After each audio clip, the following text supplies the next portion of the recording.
We see a lift out from the PRAC handout, and this is a representation of the apparatus, the hydraulic bench and the losses in Ben's apparatus. The experiment involves looking at the levels of each of these piezometers, and as already been explained, the difference between the inlet and the outlet level, HL, is HI take H0. We also have to take into account any changes in head due to elevation changes. So if the hydraulic bench is kept horizontal, we expect the inlet elevation and the outlet elevation, which is H1 and H2, to be the same. So the total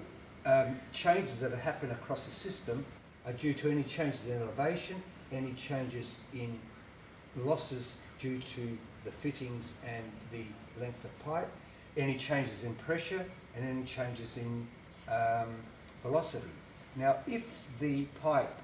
diameter is maintained the same, the velocity and flow rate will be the same in every section, so there's no change in velocity head. If all of these fittings are combined in a common air chamber at the top, the pressure at the interface at the surface is going to be the same. So the only changes that happen in the system are due to this and any losses. So what the pump has to provide is to overcome changes in elevation, which will be zero because it's kept horizontal, and changes in and due to the losses, which will be measured by HI take H0. So essentially the system head, which is the head provided by the pump, will be simply a case of the difference in levels due to losses between the inlet and the outlet of our system. So if we look at the Darcy-Weisbach equation, just to put it in perspective, we have the losses equal to the sum of all the Ks, which is the Ks of all of the fittings, including any valves, and due to the friction in the pipe, but being such a small length of pipe, the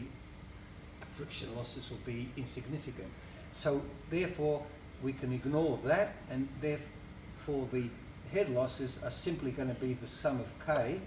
all the fittings, 0.9 for one, 0.6 for the other, and an open gate valve, let's say at 0.2, divided by 2G. So all of that is a constant, and it's going to be a constant times V squared. So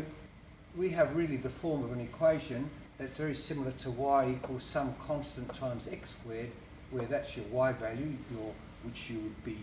the dependent variable on the vertical axis, and v squared is like your x squared, which is the independent variable, the independent variable on the horizontal axis. So for example, if we were to be plotting y equals 1.9 x squared, we would have a parabola with a certain slope or gradient, and if we were then to close our gate valve to increase the k to 5, we're effectively creating a sum of k, a total k now of 6.7,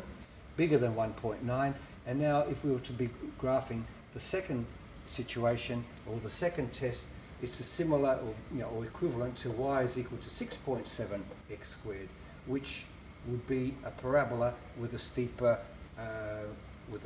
curve. So closing the gate valve has the effect of shifting the